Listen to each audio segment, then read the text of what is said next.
Bueno, vaya abriendo su Biblia, Hebreos 12. La semana pasada estábamos hablando precisamente de cómo el Señor pudiera disciplinarnos, y hemos venido en las últimas 2 semanas primero hablando de la disciplina del Señor, pero la semana pasada acerca de ser llamados. Y dije que Dios usa 2 medios de gracia o 2 maneras que Dios va a utilizar en nosotros para poder entrenarnos y disciplinarnos para no llegar de ninguna manera llegar al pecado de Esaú. Y dije que uno de esos medios de gracia que como creyentes tenemos es la predicación del Evangelio, el hecho de escuchar el mensaje de las Escrituras semana a semana o momento a momento en el que podemos hacerlo. Y bueno, hay muchas cosas de las que a veces no nos damos cuenta, pero literalmente yo estaba bajando de este púlpito la semana pasada y a la vez estaba recibiendo unos mensajes vía WhatsApp de cómo la palabra de Dios predicada puede ser un medio de gracia, una forma en la que Dios te convoca, una forma en la que Dios puede decirte: necesito realmente tratar contigo de una manera sorprendente. Entonces, yo estaba hablando de ese medio de gracia la semana pasada y también estaba hablando de la ausencia que alguno pudiera tener de la congregación de los santos. Y entonces yo estaba bajando de este púlpito y alguien me estaba mandando simplemente esta sentencia: había decidido, y literalmente lo voy a decir, había decidido hace 5 semanas abandonar la fe cristiana o dejar de ir a la iglesia. Y por alguna razón esta mañana llegué a escuchar tu mensaje y supe que estaba escuchando mi mensaje porque me mandó una foto. Y entonces dice: Dios me ha reprendido, entonces Dios me ha convencido de que no se trata de dejar la fe cristiana, se trata de realmente responder al mensaje de las Escrituras. Hermano, esa es la manera como el medio de gracia que tiene que ver con la predicación realmente convoca a los santos y convoca a los suyos a venir a un estado de tranquilidad y a un estado de gozo. Entonces quiero seguir en esta exposición de Hebreos y quiero llegar al verso 18 y al verso 24. Ya Oscar hizo el favor para nosotros de leer los versos que tienen que ver con el Sinaí, que tienen que ver con la manera como Dios se reveló en el monte Sinaí a Moisés, a la nación de Israel. Y simplemente quiero recordarte que Hebreos es un libro, posiblemente es uno de los libros más ricos en el Antiguo Testamento y que nos convoca a entender el Antiguo Testamento. Nos da advertencias muy claras, nos da maneras muy prácticas de entender lo que Dios reveló en el Antiguo Testamento, de tal manera que nosotros podemos compaginar, armonizar lo que el Antiguo Testamento dice con el Nuevo Testamento.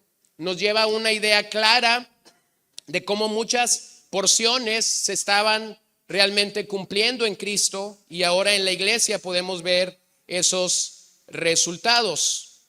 Muchos estudiosos de esta epístola y del Nuevo Testamento creen que realmente la conclusión del libro de Hebreos o la montaña, el punto más alto de la montaña en el libro de Hebreos está en estos versos, Hebreos 12 del 18 al 29. Ciertamente hay otro capítulo, el capítulo 13, y el capítulo 13 funciona como una despedida y como exhortaciones finales. Pero vamos a ver que en estos versos que vamos a considerar ahora mismo está el clímax de este libro, porque va a comenzar a atar todos los cabos que hemos estado hablando en los últimos meses. Ahora, antes de llegar allí, permítame un poquito abrir su panorama de este pasaje. Un empresario dijo: ayer es un cheque cancelado, mañana es una promesa de pago, solo hoy es constante y sonante. Vuelvo a citar: ayer es un cheque cancelado, mañana es una promesa de pago, solo hoy es constante y sonante.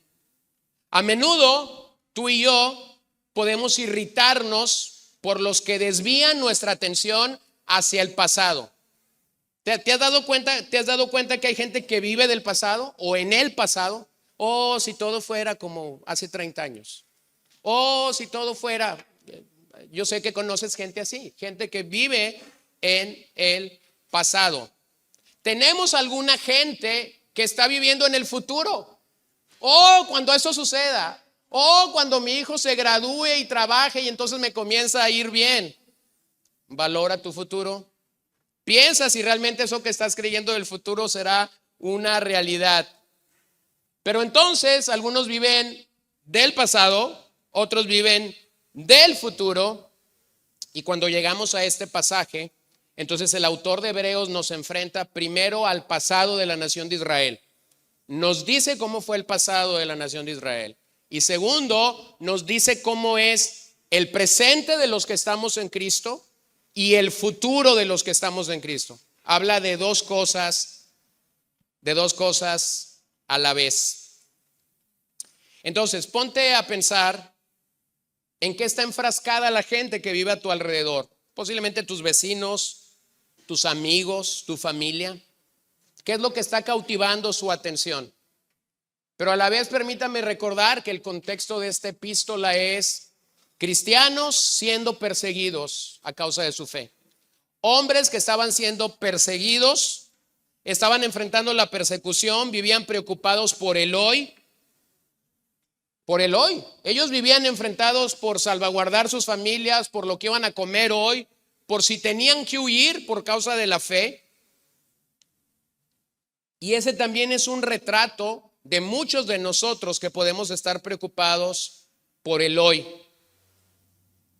Así que al llegar a un pasaje como esto, cuando tú piensas en el Sinaí, eso pudiera parecer una parodia. Y cuando piensas en Sión, pudieras leerlo como fantasía fuera de la realidad. Pero simplemente quiero que nos acerquemos al texto como lo que es la palabra de Dios. La palabra de Dios. Estos versos contienen mucha tipología que ya hemos considerado, por eso digo que comienza a atar los cabos. Estos versos hablan de ángeles, hablan del cielo, hablan de primogénitos, hablan de perfección, hablan de Jesús como el mediador del nuevo pacto y habla de sangre rociada. Todo lo hemos visto, todo lo hemos examinado a la luz de 12 capítulos en la epístola a los Hebreos.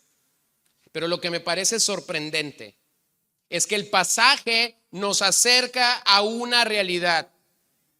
La realidad es aquello que le pertenece a los santos, aquello que ya nos pertenece.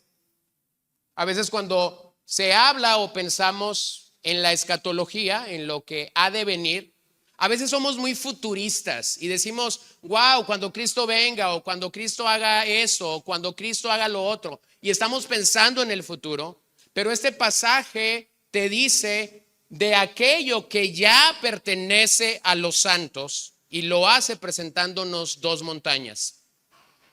Primero la de Sinaí en Éxodo, segundo la de Sión mostrada aquí. Y tu permanencia en una o en otra tiene consecuencias eternas. Pablo usa una metáfora similar en Gálatas 4, reconociendo que solo podemos acercarnos al Padre por medio de Jesucristo. Así que permítame acercarme al texto entonces y simplemente destaco que el contraste que tenemos aquí, el contraste nos señala dos pactos y dos maneras de acercarnos a Dios. Lo que no quiero que usted entienda de este pasaje es que yo estoy contrastando o comparando la ley con el evangelio, porque esa no es una manera adecuada de hacer esta comparación. Lo que el pasaje está diciendo no es que el evangelio es mejor que la ley. Esa no es la conclusión a la que queremos llegar esta mañana. La conclusión a la que queremos llegar esta mañana es que Sinaí proponía una forma de acercarte a Dios y Sión tiene otra forma muy diferente de acercarte a Dios. Entonces no se trata de contrastar o de comparar ley versus evangelio. Se trata de observar en el pasaje cómo los antiguos se acercaron a Dios y cómo los santos del presente nos acercamos a Dios. Observen sus Biblias antes de leer el texto, el verso 18. Y observen que el verso 18 dice claramente: ustedes no se han acercado. Ustedes no se han acercado. Y luego vean el cambio en el verso 22. En cambio, ustedes se han acercado al monte Sión. ¿Ven eso? Ustedes no se han acercado.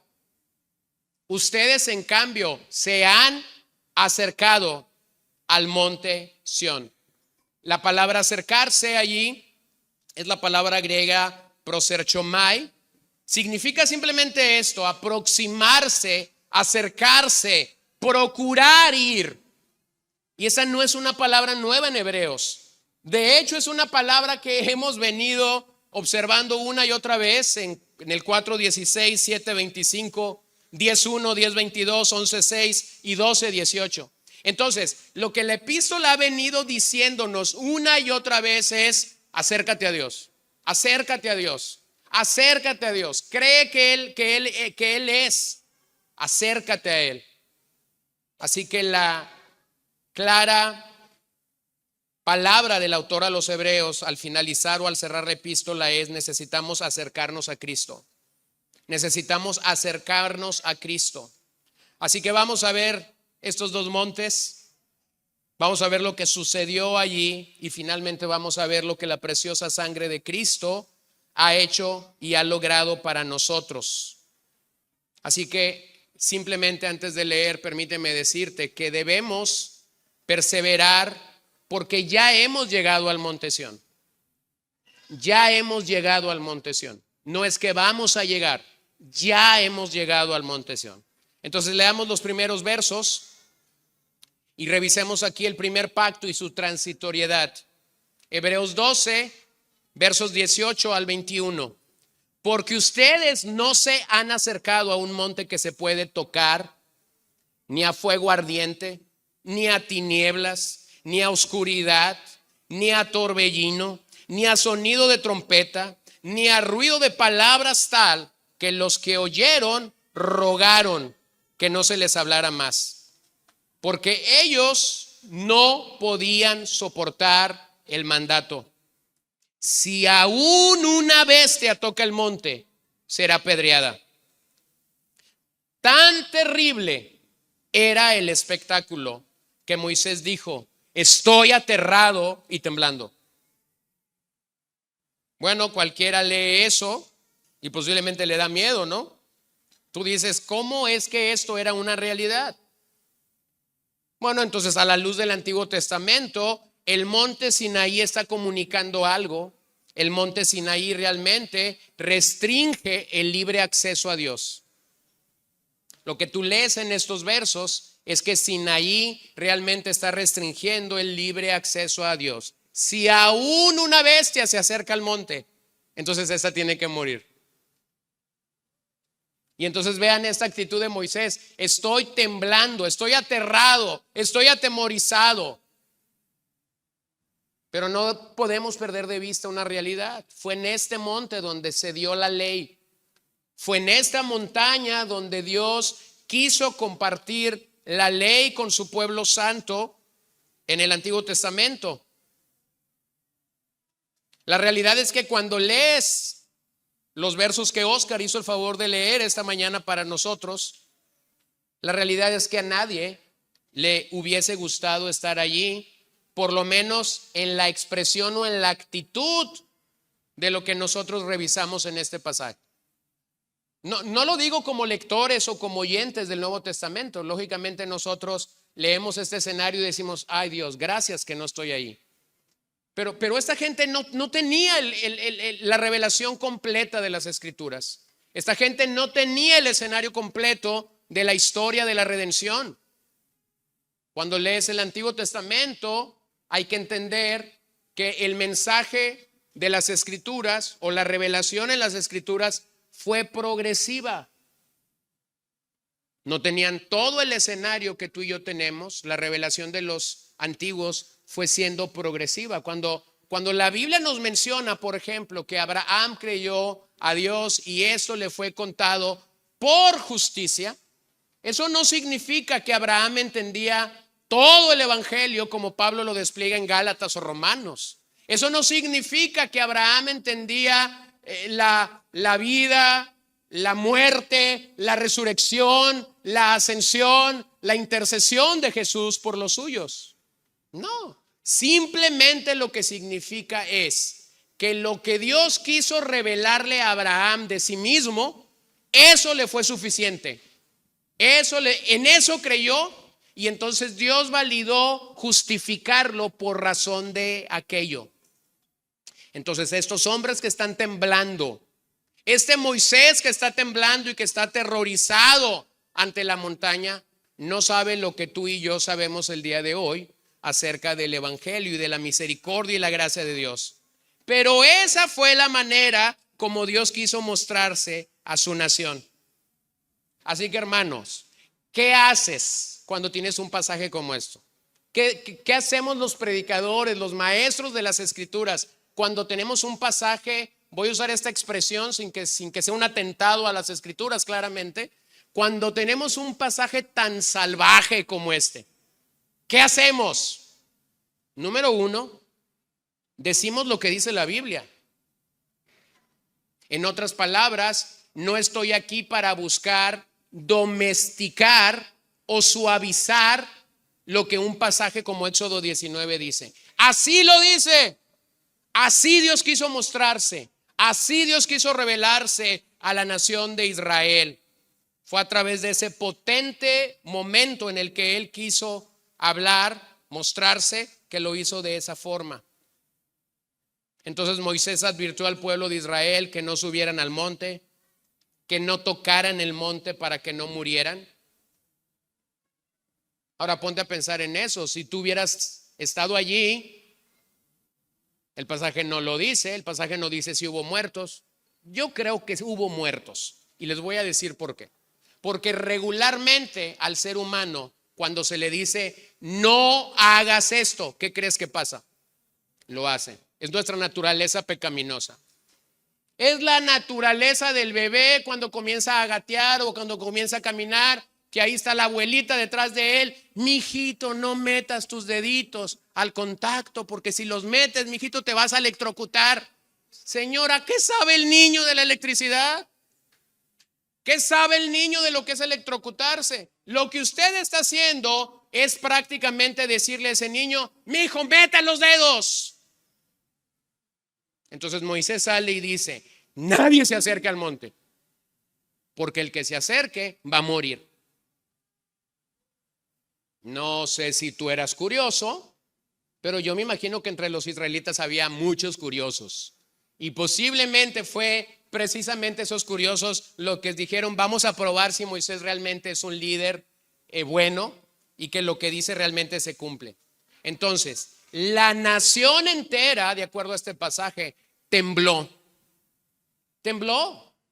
Este era el Dios que los había liberado de Faraón. Este era el Dios que los había sacado con mano poderosa y victoriosa de Egipto. Este era el Dios que había abierto el mar rojo para ellos, el Dios que estaba haciendo prodigios. Pero ahora cuando Dios se presenta en un empaque o en una forma a la que ninguno quisiera comprobar. Incluso el pasaje dice que Moisés estuvo aterrado y tembló.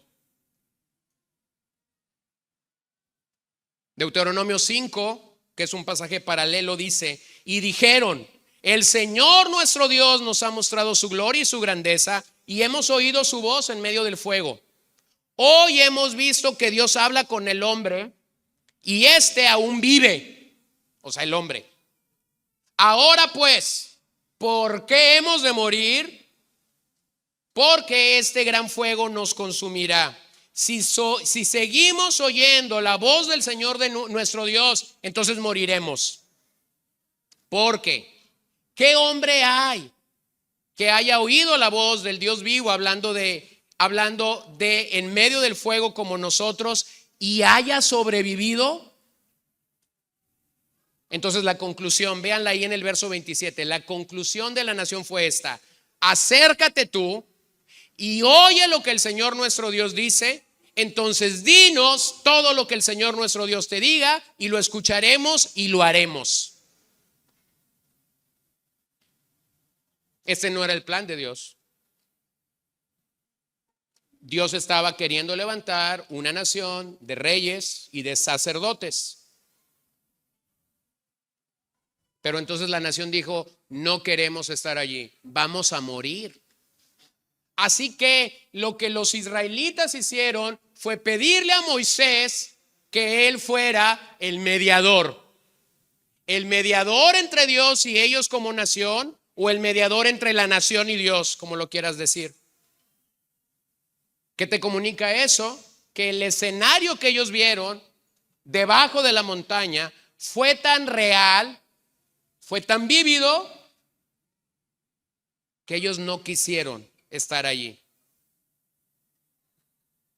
Es como si ellos, coloquialmente hablando, hubieran dicho, gracias Señor, gracias por el espectáculo, gracias por los truenos, gracias por los fuegos, por el fuego y los relámpagos. Ahora sabemos que no es ciencia ficción, ahora sabemos que en Hollywood no estuvo aquí. Gracias por todo este escenario, pero no lo vuelvas a hacer.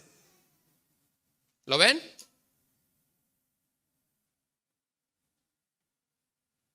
Cuando ves esta montaña, cuando ves la respuesta que hubo a esta montaña, nos damos cuenta que ciertamente en esta montaña o de esta montaña bajó Moisés con la ley.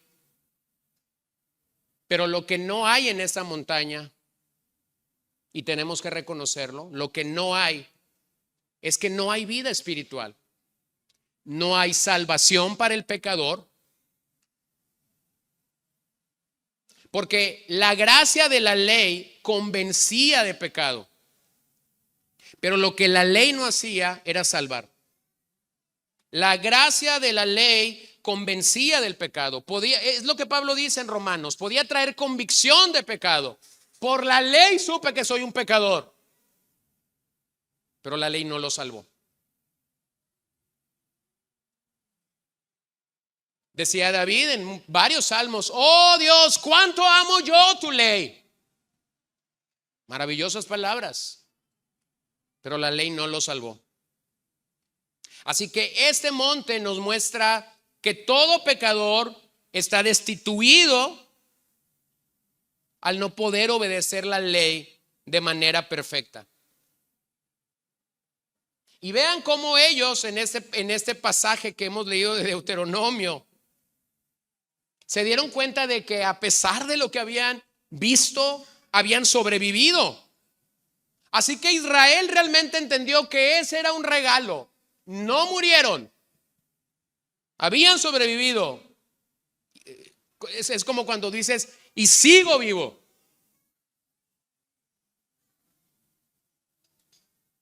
Cuando yo era un niño, y de hecho mi hermano de en medio y yo estuvimos en un camión urbano, en el momento equivocado, el camión que nos regresaba de la primaria a la casa pasaba por el Banamex y estuvimos en aquel famoso día histórico por el que muchos conocieron a Mochis, originalmente el bancazo, ¿recuerdan?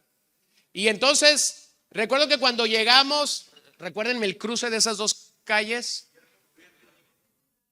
Hidalgo y Guillermo Prieto.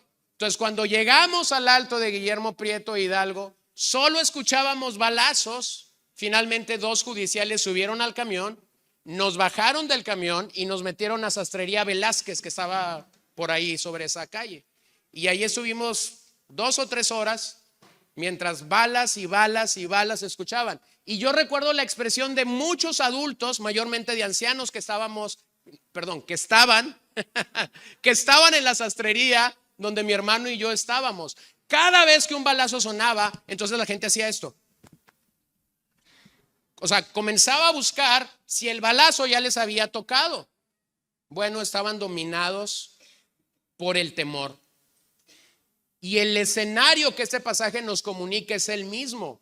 Estaban aterrados, pero finalmente se dieron cuenta de esto, salieron vivos. Ahora hay que entender, Dios había diseñado la ley para que funcionara como autoridad hasta que llegara la descendencia prometida. Vamos a ir a Gálatas 3 y vamos a ver cómo Pablo explicó esto a los creyentes de Galacia en el 3:19. Entonces, ¿para qué fue dada la ley? Fue añadida a causa de las transgresiones, hasta que viniera la descendencia a la cual había sido hecha la promesa. La ley que fue promulgada mediante ángeles por mano de un mediador. Entonces, ¿qué está diciendo Pablo a los Gálatas? Hubo un tiempo donde la ley fue añadida, pero esa tendría vigor o validez hasta que la descendencia a la cual había sido hecha la promesa realmente llegara. La descendencia de la mujer. Recordamos Génesis 3:15, el protoevangelio o la promesa de que un día la simiente de la mujer aplastaría a la simiente de la serpiente. Entonces, la ley que se dio en el Sinaí fue el pedagogo de la nación. Fue el tutor, como dice la versión 60, o como dicen algunas versiones más actualizadas o traducciones, fue la niñera. Pero un día vendría Cristo. Gálatas 3:24.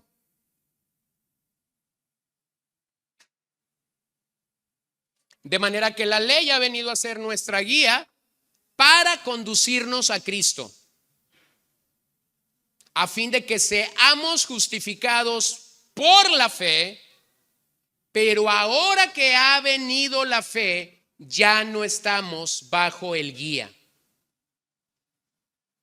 Es decir, el pedagogo, el tutor, la maestra, el guía, ya no es necesario como tal para encontrar salvación. Ya no lo es necesario.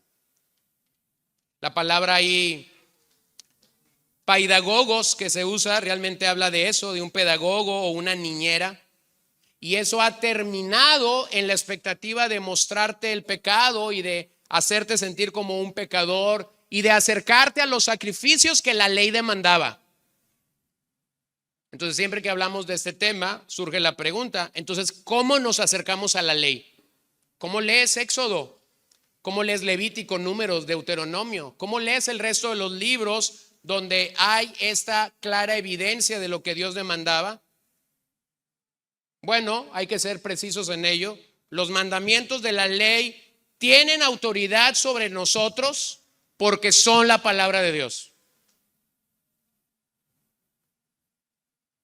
¿Por qué yo debo de ir al Éxodo y tomar esos mandamientos que están allí como para mí? Porque son la palabra de Dios. ¿Qué dice 2 de Timoteo 3:16? Toda la escritura es inspirada por Dios y es útil. Toda la escritura es allí, toda la palabra de Dios. Pero la manera como no debo leer la ley es como si fuera simplemente la ley mosaica. O sea, hay que entenderlo. Cuando los santos del Antiguo Testamento tuvieron acercamiento a esa ley, vivían con la necesidad de decir, tengo que agradar a Dios, tengo que agradar a lo que Moisés escribió para nosotros, me tiene que llevar a agradar a Dios. Bueno, esa no es la manera como nosotros nos acercamos, porque hay que entender que el Señor ya cumplió la ley perfectamente. No hubo un hombre en toda la historia, no hubo un solo hombre que cumpliera a cabalidad la ley, sino solamente nuestro Señor. Pero todavía nos acercamos a estos mandatos como palabra de Dios. Claramente hay algunos marcadores de la ley que fueron completamente cumplidos en Cristo y que no es necesario que obedezcamos. Claramente lo hemos visto a la luz de Hebreos, como los sacrificios. Y sin embargo, detrás del principio de los sacrificios, hay cosas buenas que nosotros podemos apreciar y aprender e incluso obedecer de ellos. Entonces, los creyentes seguimos y amamos la ley de Cristo, la obediencia a las normas morales claramente reflejan el carácter de Dios y deben marcar la vida de un santo. Los mandamientos de la ley tienen autoridad sobre nosotros, no porque llegamos a ellos como simplemente la ley mosaica, sino porque están en la Biblia, porque son palabra de Dios y porque ellos manifiestan la voluntad divina para tu vida, para tu familia, para tus finanzas, para tu tiempo, para todo lo que está allí.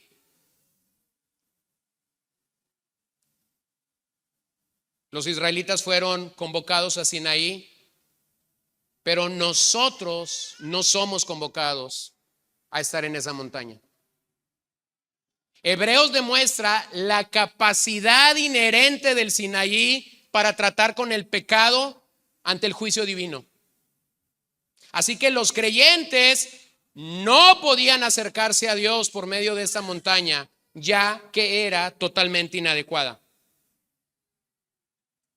Era totalmente inadecuada. Pero qué alivio que el pasaje no termina allí.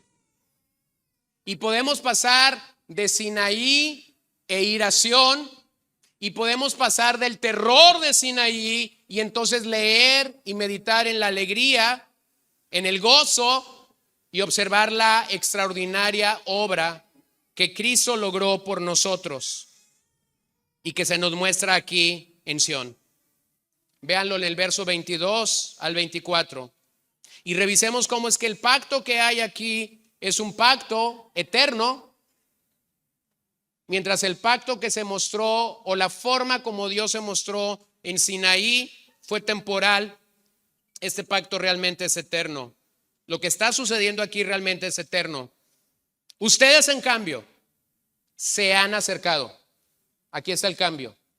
Ustedes, en cambio, se han acercado al monte Sión y a la ciudad del Dios vivo, la Jerusalén celestial, y a miriada de ángeles, a la asamblea general e iglesia de los primogénitos que están inscritos en los cielos, y a Dios el juez de todos, y a los espíritus de los justos hechos ya perfectos, y a Jesús, dígalo conmigo el verso 24, y a Jesús el mediador del nuevo pacto, y a la sangre rociada que habla mejor que la sangre de Abel. Entonces tú lees estos versos después de leer los primeros y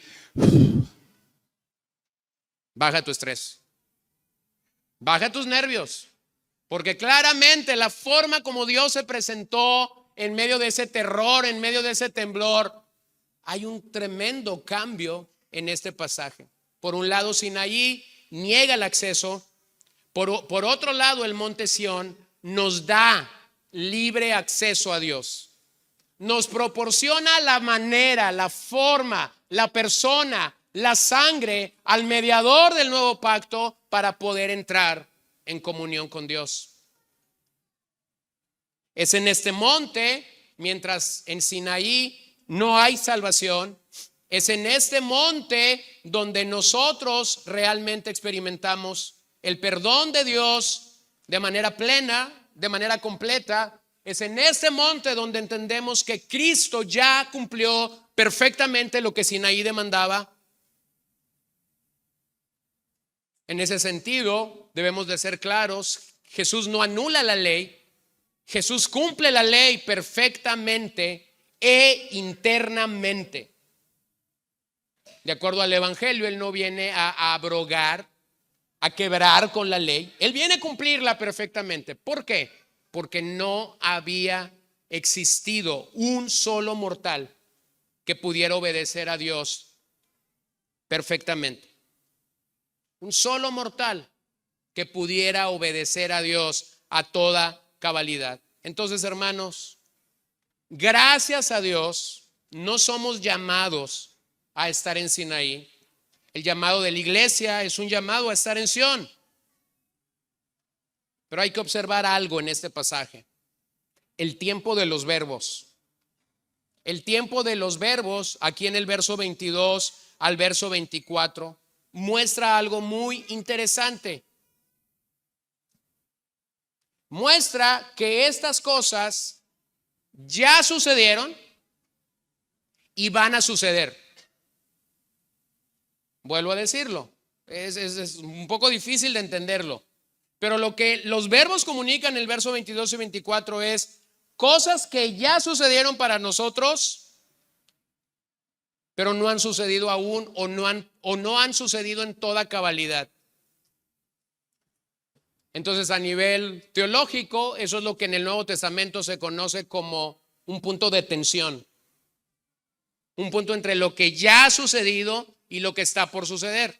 Entonces, Pablo es favorito para usar ese vocabulario. La teología paulina es riquísima en ese vocabulario. Por un lado, cuando Pablo escribe en Romanos 5, dice: justificados pues por la fe, tenemos paz para con Dios por medio de nuestro Señor Jesucristo. Y esa palabra justificado te habla de algo pasado. Y en esa misma epístola, en varias ocasiones, Pablo declara después del 5 lo siguiente: seremos justificados. Y si tú tomas esos dos pasajes, dices: ¿a cuál le creo? ¿Al que ya fuimos justificados o al que seremos justificados? Créele a ambos, porque ambos están diciendo una misma convicción paulina. Por un lado, el creyente ya ha sido justificado en Cristo, y por otro lado, cuando estemos delante de la presencia de Dios, seremos justificados total o plenamente. De hecho, no solo lo usa con la palabra justificación, lo usa con la palabra redención, lo usa con la palabra santificación. Por un lado está diciendo posicionalmente hemos sido santificados, y luego dice seremos glorificados o seremos santificados. Bueno, es en ese vocabulario del Nuevo Testamento que el autor de Hebreos está escribiendo. Estas son realidades presentes en la vida del creyente. Estas son realidades de las que ya disfrutamos. Ya entramos a la presencia de Dios, ya estamos ante su presencia, ya gozamos de una manera en escala muy pequeña de la asamblea o de la congregación de los santos, pero finalmente esto tendrá una connotación mayor. Así que vivimos en el tiempo presente de una realidad futura. Vivimos en el tiempo presente de una realidad futura. Pero si no entendemos cómo funcionan los verbos aquí, entonces el creyente se va a paralizar. El creyente se paraliza. Entonces el creyente piensa: ya Dios logró esto, ya Jesús alcanzó esto, ya no hay nada que hacer más que esperar. No, esa no es la actitud que la iglesia debe tener el día de hoy. No estamos paralizados, pero tenemos que entender que estas promesas ya fueron logradas para nosotros y aún estamos en espera, no del Señor, pero nosotros estamos esperando ver cómo todo esto será consumado. Dios no tiene problema con eso. En otras palabras, aunque no estamos en el cielo de manera literal, aunque no estamos en la Jerusalén celestial, no estamos en esta patria todavía, ya gozamos de los beneficios presentes de su presencia. En otras palabras, yo no estoy esperando que este pasaje se cumpla en el futuro. Este pasaje ya está en acción en la vida de un creyente genuino, claramente. Entonces el pueblo de Dios se identifica no con el lugar donde la ley se dio, sino donde la ley se cumplió. Amamos, obedecemos la ley de Cristo, creemos que es palabra de Dios, pero nosotros realmente estamos anclados en el lugar donde la ley se cumplió a cabalidad. Por un lado espero la ciudad celestial, pero por otro lado vivo creyendo que ya soy un ciudadano del reino. Hermanos, no es que vamos a ser ciudadanos del reino cuando estemos delante de la presencia de Dios. Ya somos ciudadanos del reino. Filipenses 3:20, porque nuestra ciudadanía está en los cielos, de donde también ansiosamente esperamos a un Salvador, al Señor Jesucristo. Observa que Pablo está esperando al Señor Jesucristo. Pablo no está escribiendo esto pensando en la realidad del otro lado de la eternidad. No, Pablo está de este lado de la eternidad, está en la tierra y está diciendo: esperamos que el Señor venga, pero ya somos ciudadanos del reino. Es sencillo entenderlo cuando pensamos en la salvación. Cuando el Señor nos convence, cuando el Espíritu Santo nos convence, somos llamados a la salvación por medio de la obra interna del Espíritu, trayendo convicción de que somos pecadores. Y entonces, cuando trae convicción de que somos pecadores, nos puede dar su gracia para creer y para ser salvo. Y una lectura adecuada de la vida eterna, una lectura adecuada de saber o de confiar o de creer que hemos recibido la vida eterna, es que cuando el Señor hace ese milagro de resucitarnos, de darnos vida, la vida eterna comienza en ese momento, ¿cierto? No tienes que morir para recibir la vida eterna. ¿Lo ven?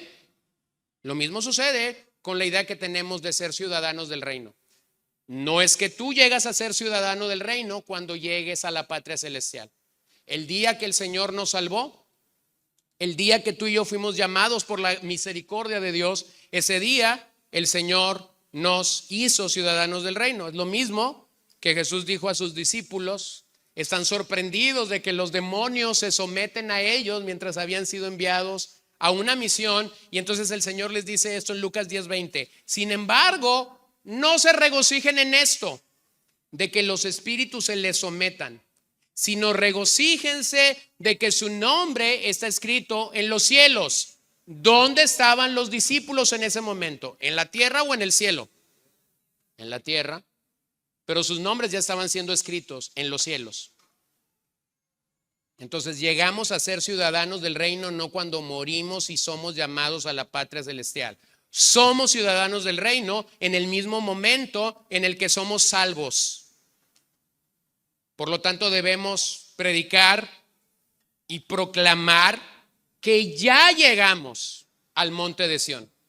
No tenemos un mensaje derrotista, sino un mensaje victorioso que por la gracia de Dios emana sobre sus hijos cuando tienen esta convicción: soy un ciudadano del reino. Entonces, ¿qué distingue a este monte? ¿Qué es lo que lo hace ser único, diferente para el contraste y la comparación que hay con Sinaí? Y segundo, piensa en qué distingue a este monte para un creyente que ya está en esta realidad de que su nombre ha sido escrito en el libro de la vida, de que es un ciudadano del reino. Y eso entonces te distingue de la comunidad irredenta o de los que no son salvos. ¿Qué lo distingue? Número uno, el nombre. Observen que el autor de Hebreos no está hablando de tres lugares diferentes. Está hablando de un mismo lugar. Primero lo llama Monte Sión, la ciudad del Dios vivo, la Jerusalén celestial. No son tres lugares, es un solo lugar. No son tres lugares, es un solo lugar. Todo esto comunica la misma presencia de Dios. No es Sinaí, no es la ciudad de Obregón, no es la ciudad de Toronto, no es la ciudad de Hawái, no, es la ciudad del Dios vivo. Observen eso, del Dios vivo, no muerto, vivo. Y finalmente el autor dice la Jerusalén celestial. Observen eso, la Jerusalén celestial, distinguiendo que no es la Jerusalén terrenal en donde muchos eventos del Antiguo y del Nuevo Testamento se llevaron a cabo. Dios va a poblar esta ciudad. ¿Cómo la va a poblar?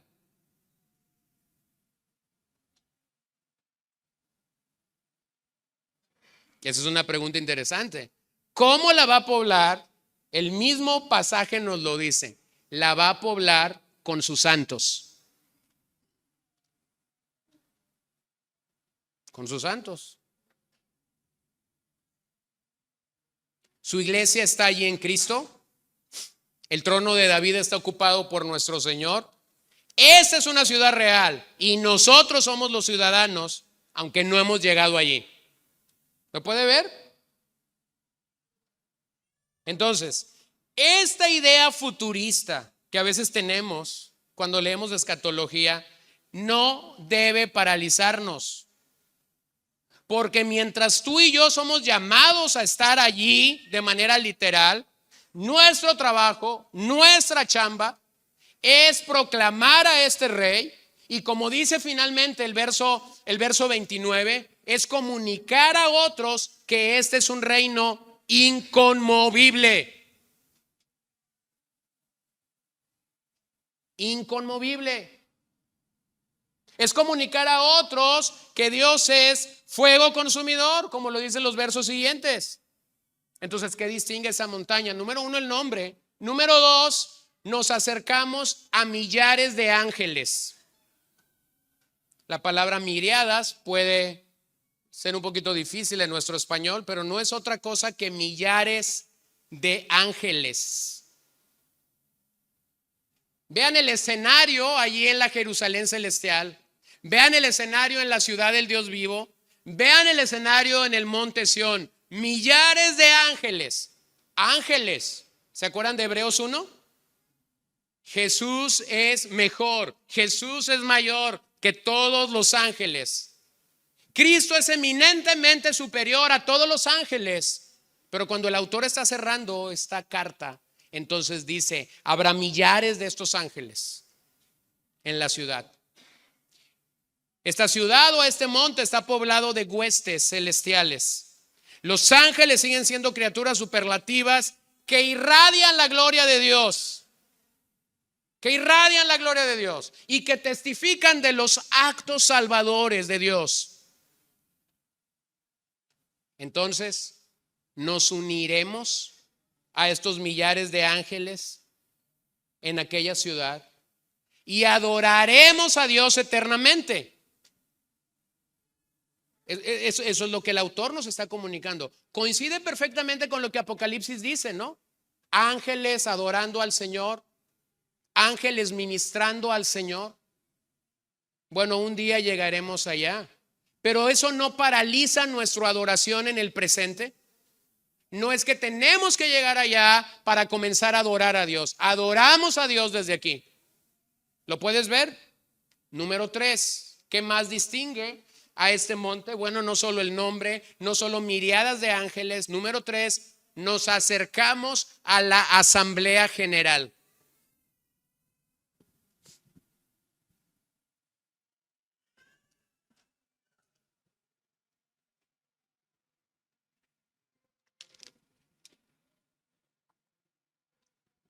De hecho, esa asamblea general habla, o la expresión griega habla de una aglomeración para un festival público.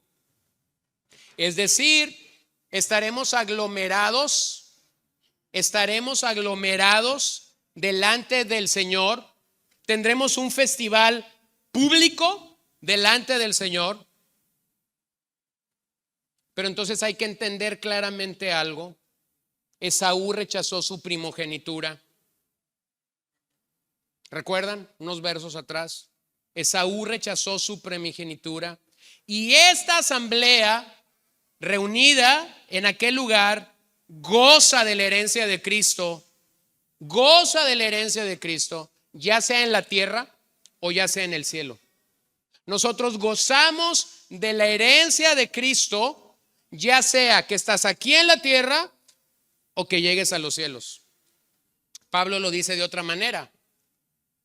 Somos coherederos con Cristo Jesús. ¿O se acuerdan de Hebreos 2, 8 al 10? Cuando el autor está comunicando que Él es el pionero de la salvación y que la razón por la que Él está entrando primero a la presencia de Dios es porque va a llevar muchos hermanos a la gloria. Vean eso. El Hijo de Dios, el Dios encarnado, muriendo por nosotros en el Calvario y después comunicándonos esto. La razón por la que lo está haciendo es porque va a llevar muchos hermanos a la gloria. Sí, pero estos hermanos no están muriendo. Sí, pero estos hermanos no están derramando su sangre en la cruz por nadie. Somos nosotros que recibimos directamente los beneficios de la obra preciosa de Jesús en la cruz. Vean cómo Pablo lo dice en Romanos 8:29. Porque a los que de antemano conoció, también los predestinó a ser hechos conforme a la imagen de su Hijo, para que Él sea el primogénito entre muchos hermanos.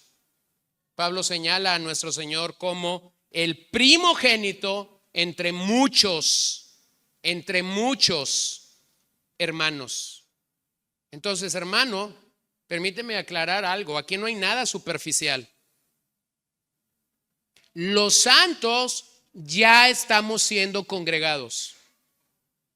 Los santos ya estamos siendo congregados. Cada vez que una persona es salva, está siendo congregada.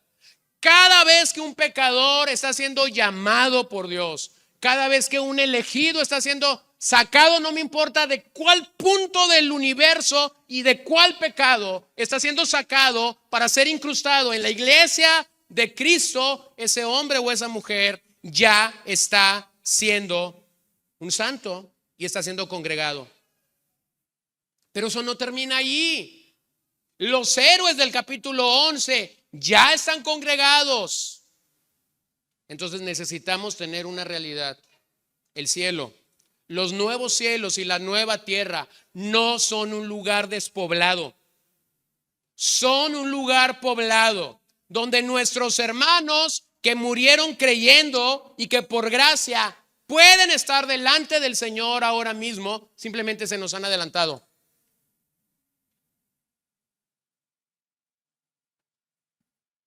Cada vez que un santo muere en Cristo, es cuestión de tiempo para que tú y yo lo alcancemos. Simplemente se nos ha adelantado. Para Él, esta realidad es presente. Para nosotros sigue siendo una esperanza o seguimos hablando del futuro, aunque de este lado de la eternidad podemos ya tener ciertos beneficios para nosotros. Cuando lees, cuando escuchas de la historia de un mártir en la fe, en algún lugar desierto, en alguna isla, cuando leemos de estas historias maravillosas de hombres, mujeres, jovencitos dando su vida por causa del reino, y luego se nos dice cómo murieron y realmente sufrimos, si fueron atormentados, si fueron decapitados, si fueron quemados, si fueron estrangulados, sufrimos. Y pensamos, ¿por qué no decirlo en nuestra propia carne? Como pastor me toca acompañar a mucha gente en esta última batalla contra la muerte. Y yo he tenido hermanos, muchas veces me lo han dicho, ¿no? Hermanos que han estado en enfermedades largas y de repente cuando platico en mis últimas conversaciones con ellos o con ellas, escucho repetidamente esto: yo ya quisiera estar con el Señor. Y siempre viene esta notita final: yo quisiera dormirme ahorita y ya no despertar mañana.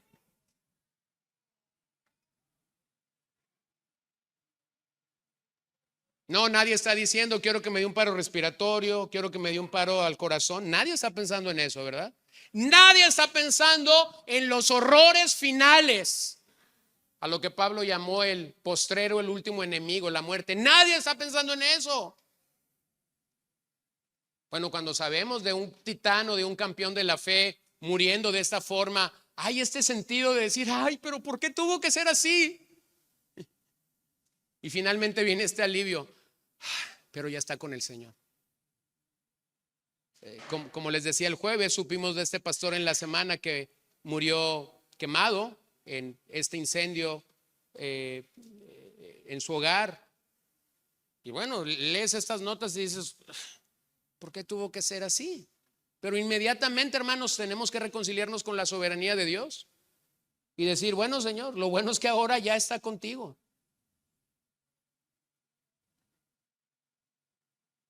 A lo mejor se fue calientito, pero ahorita está en la temperatura perfecta. ¿Lo puedes ver? O cuando alguien muere después de un infarto. Bueno, A lo mejor su corazón sufrió al final, pero ahora su corazón está en la condición más hermosa y más gloriosa. O cuando alguien muere por la afectación a sus pulmones, pero ahora sus pulmones ya no tienen problema.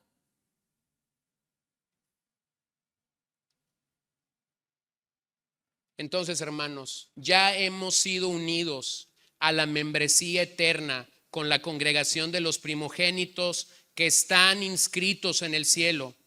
Esta es la iglesia eterna, esta es la iglesia universal y esa es la iglesia a la que cada santo y cada elegido ha sido llamado y ha sido convocado por medio de Jesucristo.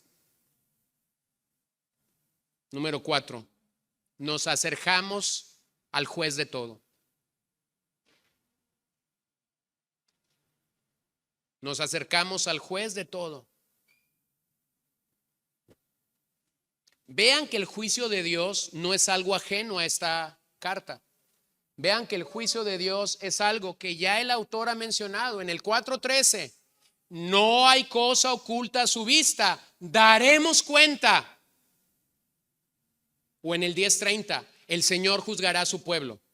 Entonces, cuando el autor llega al capítulo 12, no es ajeno que el autor está viendo a Dios como aquel que lo juzga todo.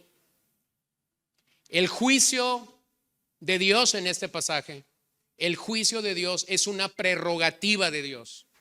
Solo Él puede juzgar de manera perfecta. Los jueces de esta tierra son injustos. Los jueces de esta tierra son corruptibles. Pero solo Dios juzga perfectamente. Ese es el mismo Dios que se reveló en el Sinaí. Ese es el Dios de todo el universo. La palabra aquí para comunicar el juez de todo habla de un Dios sobre todo el universo. Él no es el alcalde de un municipio. Él no es el gobernador de un estado. Él no es el diputado federal. Él no es el senador. Él no es un secretario de estado. Él no es el presidente de una nación. Él es el juez de todo.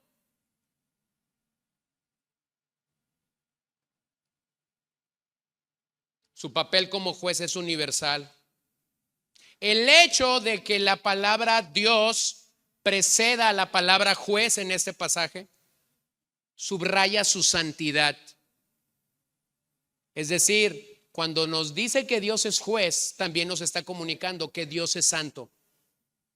Su santidad y su justicia están ligadas a la hora de llevar adelante un juicio. Entonces, algunos cuando piensan en el juicio de Dios, tan solo piensan en el futuro. Algunos cuando piensan en el juicio de Dios, tan solo están diciendo, cuando Dios juzgue a todas las naciones, cuando el juicio general se lleve adelante. No, mi hermano, eso es una manera equivocada de leer la Biblia. Porque de hecho, Dios ya está juzgando. Dios no está esperando que suceda nada y que pase nada en la tierra para juzgar. Él es el juez. Desde la eternidad hasta la eternidad. Desde la eternidad pasada hasta la eternidad futura. Juan Calvino tiene una expresión en la cual dijo: cuando Dios quiere juzgar a una nación, le da gobernantes malvados. Punto. Ya Dios está juzgando a esa nación. Le dio gobernantes malvados. ¿Sabes cómo juzga Dios a una iglesia apóstata? A una iglesia que se ha alejado del camino de la verdad y de la justicia. ¿Sabes cómo Dios juzga a esa iglesia? Dios va a retirar la palabra del púlpito. En otras palabras, la gente se va a exponer semana a semana a psicólogos, a motivadores, a manipuladores, pero la palabra de Dios no va a estar allí. Va a haber historias, va a haber parábolas, va a haber sueños, va a haber no sé cuánta cosa, pero la palabra de Dios no va a gobernar el púlpito. ¿Qué es eso? Dios está juzgando a esa congregación. Le retiró la palabra, le retiró lo único que puede alimentar a su pueblo. Y tristemente encuentras que eso popula en nuestros días, abunda en nuestros días.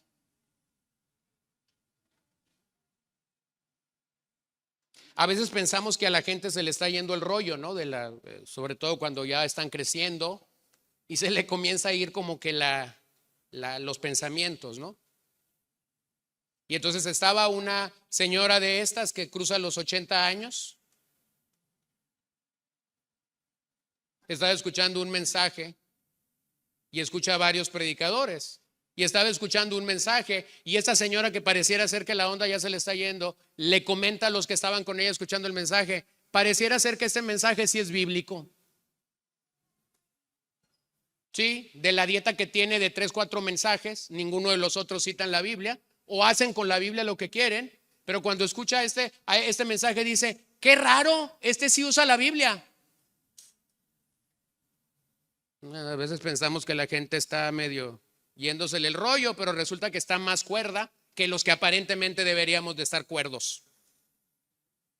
Entonces, hermanos, en este sentido, Dios ya está juzgando a las naciones, gobernantes malvados. Dios ya está gobernando iglesias que lo han abandonado hace mucho, cerrando para ellos la posibilidad de que la palabra les sea predicada. Hermanos, fíjense bien, cuando una persona que está en una iglesia que ha ido lejos de los linderos de la palabra, cuando una persona sale de en medio de una congregación como esas, eso es similar a Juan capítulo 3. Pues es necesario nacer de nuevo, le dijo Jesús a Nicodemo. Cuando una persona sale de las garras del engaño, de la apostasía y de la no proclamación de la palabra, siempre va a haber una evidencia. Y es que ese hermano, ese creyente, agarró su Biblia, la empezó a leer seriamente, y cuando la empezó a leer seriamente dijo: qué raro, eso que dice la Biblia no está sucediendo en mi iglesia. Domingo número 1. Domingo número 2, qué raro, lo que dijo el pastor me suena muy diferente a lo que leí entre la semana. Domingo número 3, tengo la claridad de que mi pastor no está leyendo la misma Biblia que yo estoy leyendo. ¿Cómo nace un pecador? Bueno, Pedro lo aclara claramente. Nacemos por la semilla o por la palabra de Dios, que es incorruptible. ¿Cómo puede una persona que está bajo un sistema falso venir a la verdad de Dios por medio de las Escrituras? Solo por la palabra. A veces a mí me traen gente y me dicen: convéncelos de que están en el error, por favor habla con ellos. Y yo voy a hablar con ellos, y mi consejo siempre va a ser el mismo: lea su Biblia. Porque yo no tengo la capacidad de convencer a nadie, porque tú no tienes la capacidad de convencer a nadie al que Dios mismo lo ha venido a juzgar, quitando las escrituras del púlpito en el que se les está ministrando. Entonces observen algo: Dios no tiene que esperar nada, Dios ya está juzgando.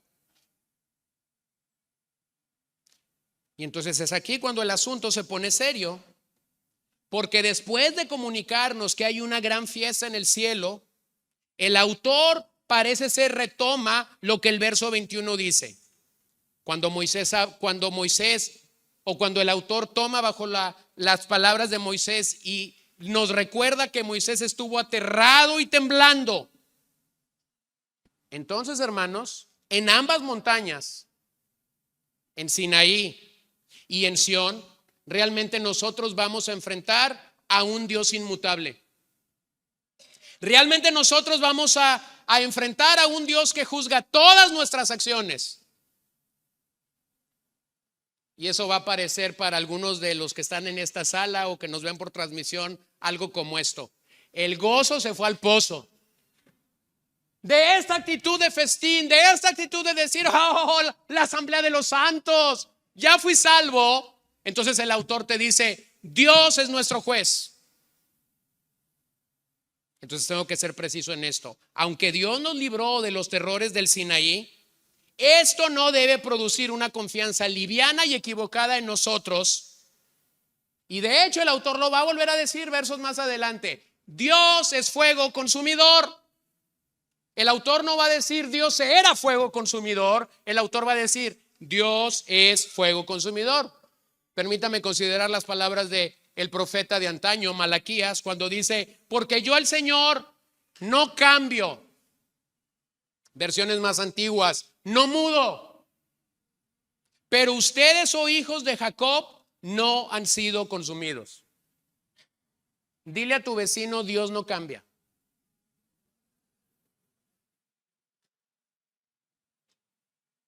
Nosotros cambiamos. Nosotros podemos cambiar de parecer, podemos cambiar de casa, podemos cambiar de ropa, podemos cambiar de vehículo.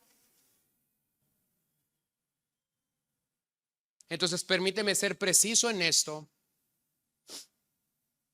Dios no cambió. El Dios que hace temblar y que hace estar aterrorizado a Moisés en Sinaí es el mismo Dios que está siendo mostrado en Sión. Es un Dios que juzga, que es fuego consumidor. Dios no cambió. Dios no se actualiza. Dios no se refresca. Dios no se vuelve más contemporáneo.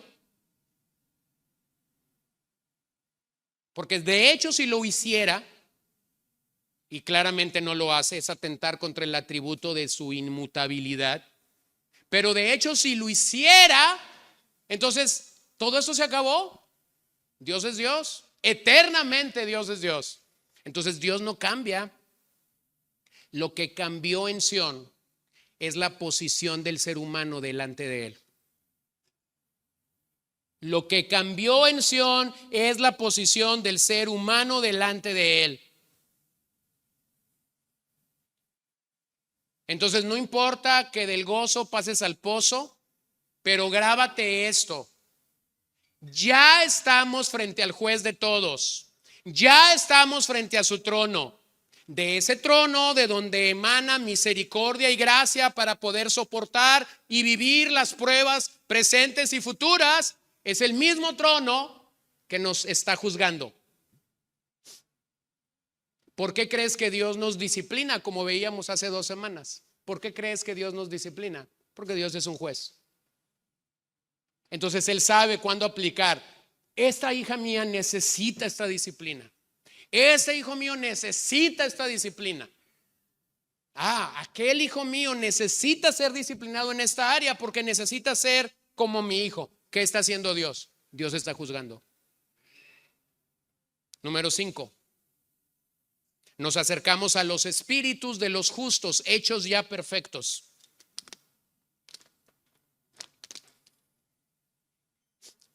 ¿Qué es eso? Bueno, Hebreos 11 nos ejemplifica la vida de aquellos que dieron todo por el reino de Dios en la historia del Antiguo Testamento.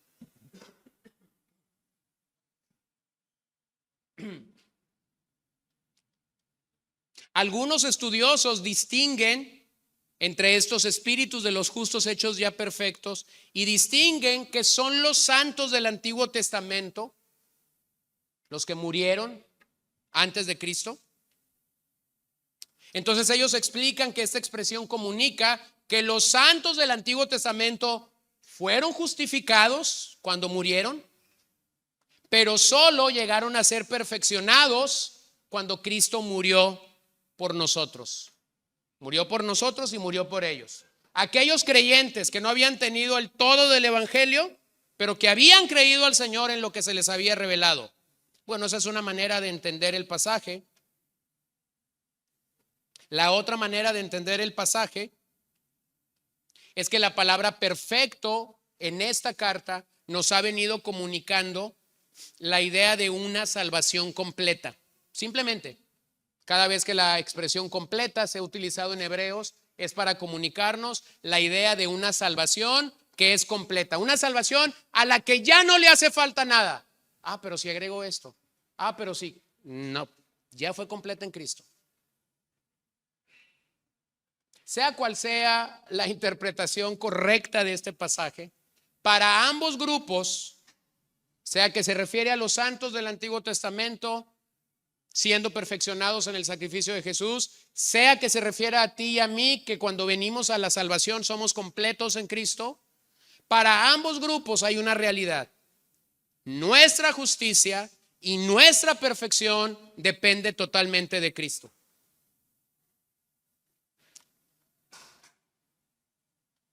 Su justicia y su perfección se nos otorgó por gracia.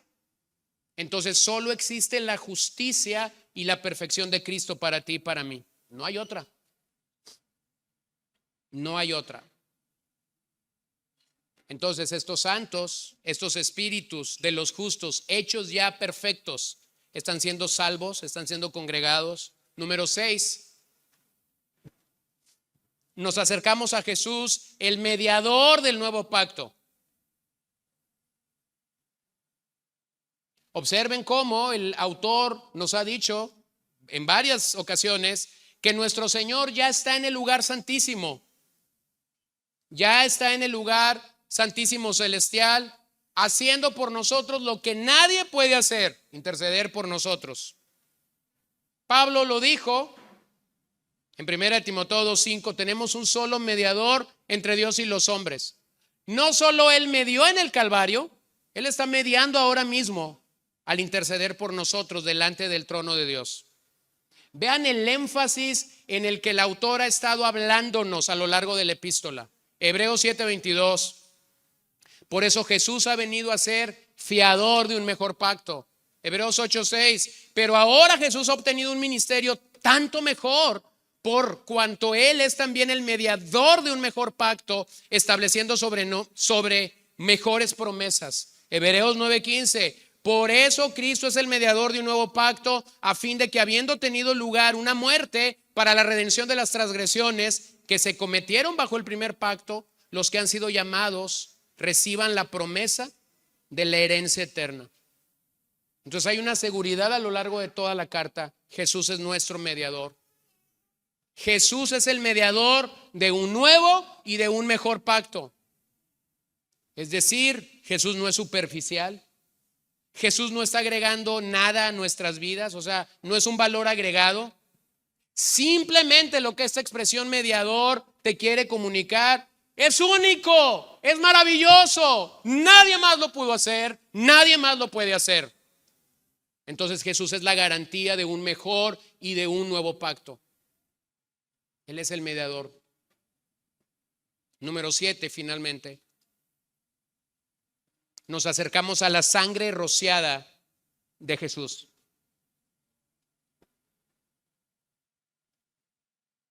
Vean cómo llegamos al clímax de este pasaje. ¿Recuerdan la palabra mejor en la carta a los Hebreos? ¿Recuerdan que Él es mejor que los ángeles, Él es mejor que Moisés, Él es mejor que Josué, Él es mejor que la ley, Él es mejor que los profetas? ¿Recuerdan esa expresión mejor? Bueno, llegamos a la última ocasión en que la palabra mejor aparece. Esta es la 12ª vez en la epístola que la palabra mejor aparece. No más leeremos en los próximos versículos la expresión mejor, pero cuando termina la expresión mejor lo hace para decir que la sangre de Jesús es mejor, habla mejor. Curiosamente dice que la sangre de Abel. No dice que es mejor que la sangre de los sacrificios en el santuario. No dice que es mejor que la sangre de los sacrificios en el tabernáculo. Vean, hermanos, el contexto. La lista de Hebreos 11 que nos muestra a los hombres de fe, esa maravillosa lista comienza con un personaje. ¿Se acuerdan quién es ese personaje? Abel. Este es el clímax. Ese es el lugar al que el autor quiere llegar después de decir todo lo que nos has dicho. El propio sacrificio de sangre de Abel no pudo salvarlo. Los sacrificios del Antiguo Testamento no pudieron salvar. No satisfacieron la ira de Dios. En cambio, la sangre derramada de Jesús sí. Esta sangre es la mejor. Esta sangre perdona nuestros pecados. Esta sangre salva nuestras vidas del juicio eterno. Esta sangre resuena. Y de hecho tiene un mensaje eminentemente sobre toda la epístola. La sangre de Cristo comunica un mensaje que realmente es elocuente a lo largo de toda la epístola. ¿Recuerdan esas expresiones del capítulo 9 y del capítulo 10? Una sola vez y para siempre. Ese es el mensaje elocuente que hay en los hebreos. La sangre de Jesús fue derramada una sola vez y para siempre. No hay nada más que agregar. Las palabras de Cristo en el Calvario, consumado es, son una realidad. Obsérvenlo a lo largo de la historia de la redención. Génesis 4:10. Y el Señor le dijo, hablando de Caín, ¿qué has hecho? Escuchen eso. La voz de la sangre de tu hermano clama a mí desde la tierra.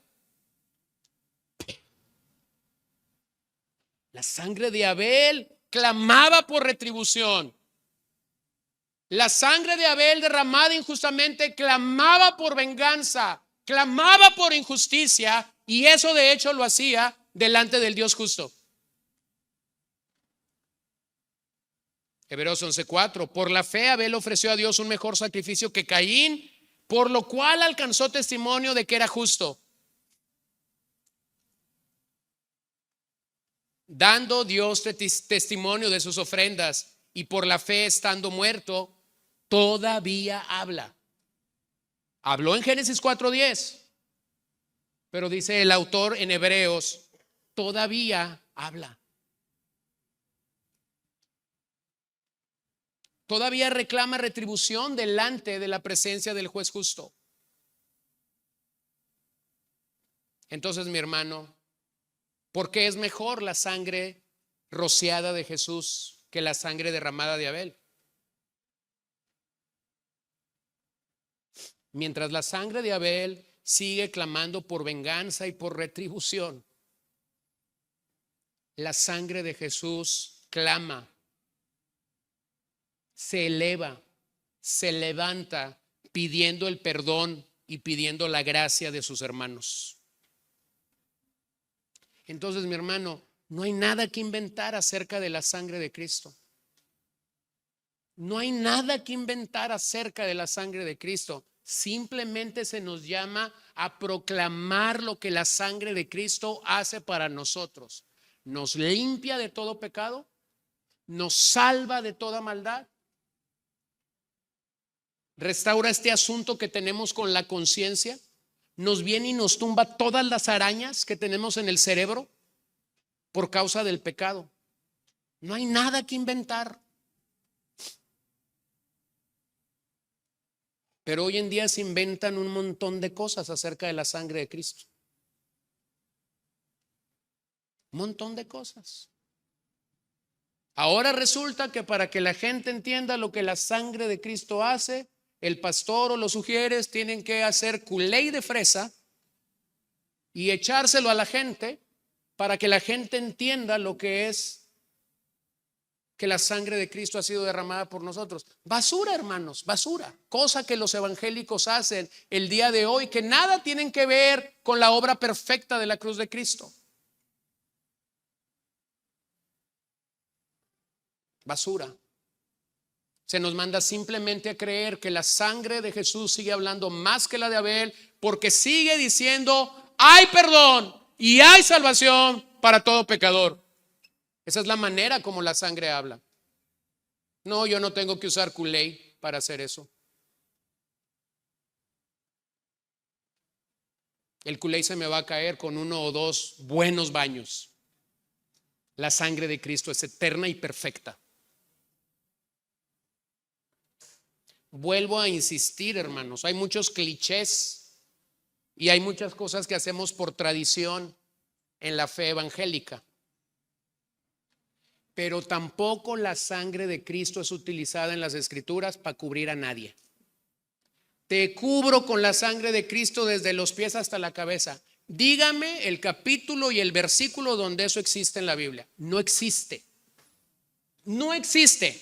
El día que usted encuentre el pasaje, entonces yo estoy listo y usted me convenza bíblicamente, yo estoy listo para pedir perdón público desde este púlpito. No existe un solo pasaje donde se nos convoca a cubrir a los cristianos con la sangre de Cristo, porque la sangre de Cristo no es para eso. No es para andar cubriendo al que va a viajar. En vez de invertir 4 minutos cubriendo a alguien que va a bajar, mejor regálele 500 pesos para la gasolina. Eso habla más de su espiritualidad y de su generosidad que de su oración. De hecho, voy a ser un poquito más sarcástico con esto. Orar cubriendo a alguien con la sangre de Cristo comunica su ignorancia bíblica. ¿Y por qué lo hacemos? Porque mi abuelita lo hacía. Porque un gran evangelista vino y se lo escuché. Porque mi pastor de cuando yo era un niño lo hacía. Hermano, lea la Biblia. Yo no estoy diciendo que seamos tan duros jueces con estas personas, pero posiblemente si usted le preguntara a su abuelita o a ese pastor o a ese gran evangelista, le va a decir algo similar. Ay, es que el que me enseñó a orar me dijo que así lo hiciera. Por eso digo que comunica nuestra ignorancia bíblica. No, la sangre de Cristo habla mejor que la de Abel, porque sigue diciendo esto: limpio, salvo, perdono pecados. Entonces la comparación que se da aquí, en este pasaje, la comparación que se da no es entre la ley y el evangelio. No estamos comparando la ley y el evangelio. No estamos diciendo que el evangelio es mejor que la ley, porque de hecho hacerlo sería tener un tremendo problema al tener nuestra Biblia.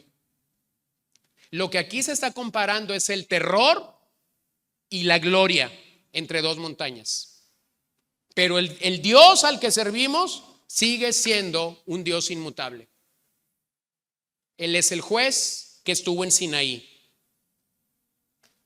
Él es el juez que gobierna desde Sión. Sinaí tuvo leyes, nosotros tenemos promesas. Sinaí experimentó terror, nosotros tenemos gran gozo. Y simplemente necesitamos entender, no podemos estar en los dos montes. O estás en Sinaí queriendo agradar a Dios a través de tus obras, o estás en Sión disfrutando de lo que Él ya hizo por nosotros. Esta es la razón por la que el mensaje del evangelio nos debe urgir a comunicarlo.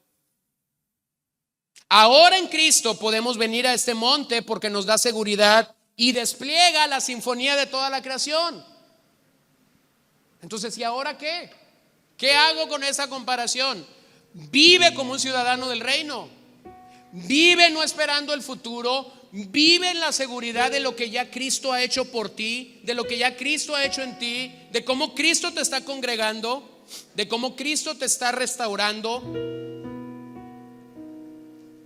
Y entiende algo, la gracia bíblica vincula todo. La gracia a la que somos llamados por medio de Dios vincula todo.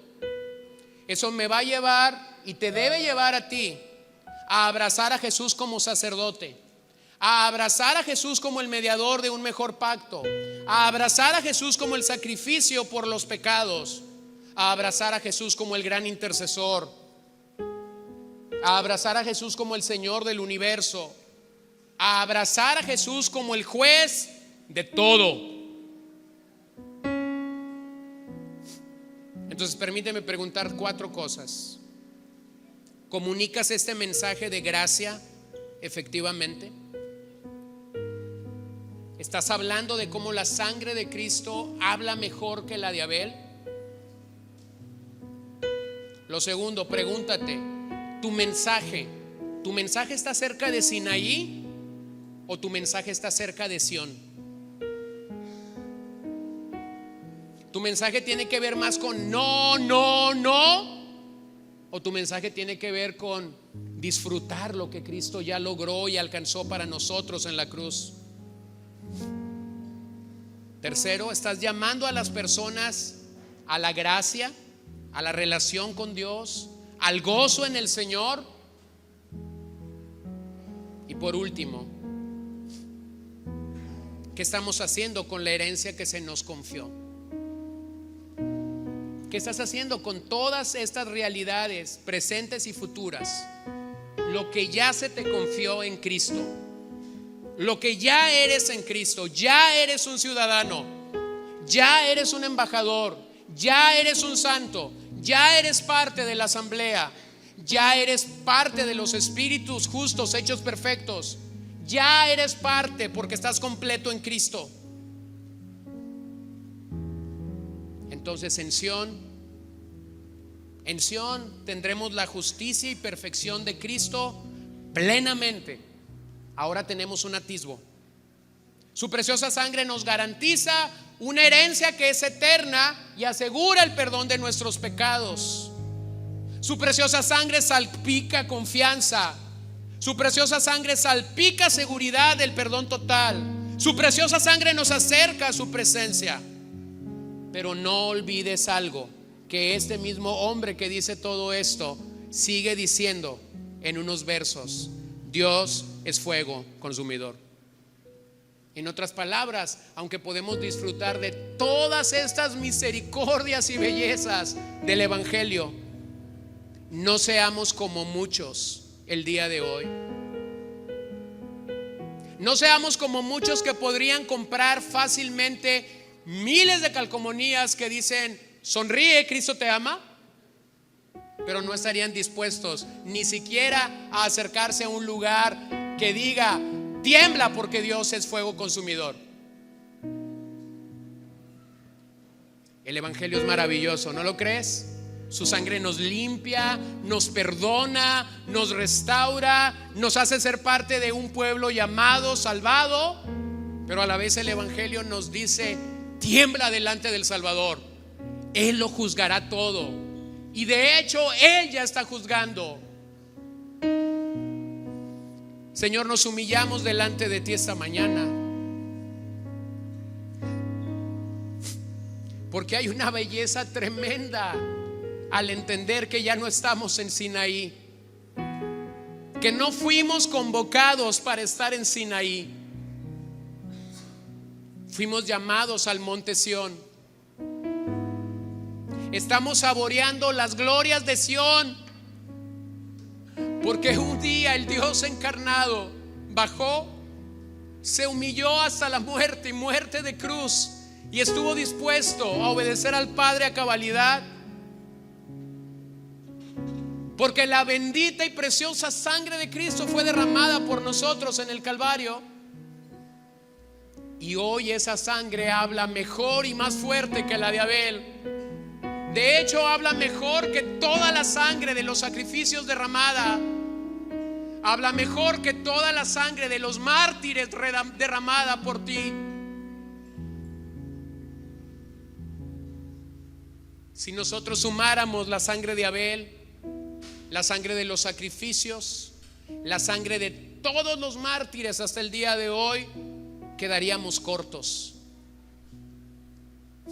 Pero tu sangre habla mejor, porque es la sangre de nuestro mediador, el mediador perfecto, el que se dio perfectamente por nosotros, el que nos llama a ser parte de un reino que es inconmovible. Te damos gracias esta mañana, Señor, que no quedemos pasmados ante este pasaje, que no quedemos paralizados ante este pasaje pensando que estas cosas simplemente nos comunican el futuro. No, que podamos ver que el pasaje ya nos comunica algo presente y una realidad futura en el momento que tú así lo decidas. Pero entonces, porque respondemos a todo esto, permítenos accionar con fe y en verdad todas aquellas cosas que tú has hecho por nosotros. Permítenos ser un factor de bendición y de cambio en nuestra familia, en nuestra iglesia, en el lugar donde trabajamos, en nuestra sociedad. Permítenos saber que todo esto acomoda perfecto para seguir levantando nuestra voz y proclamando que el Rey ya viene, y que de hecho el Rey sigue congregando a los suyos en su asamblea. Y porque el Rey sigue congregando a los suyos en la asamblea, entonces nosotros no podemos callar y debemos seguir comunicando tu reino, tu dominio, tu autoridad, tu grandeza, tu gloria, tu poderío. Señor, que al salir de ese lugar podamos meditar en las grandezas, en las exalcitudes de Cristo, que podamos estar pasmados y anonadados ante tu trono por todo lo que tú has hecho. Y si hoy no te tenemos y no tenemos la seguridad de salvación, quebranta nuestro corazón, danos el don del arrepentimiento y permítenos venir a ti humillados y postrados, reconociendo que somos grandes pecadores, que necesitamos a un gran Salvador.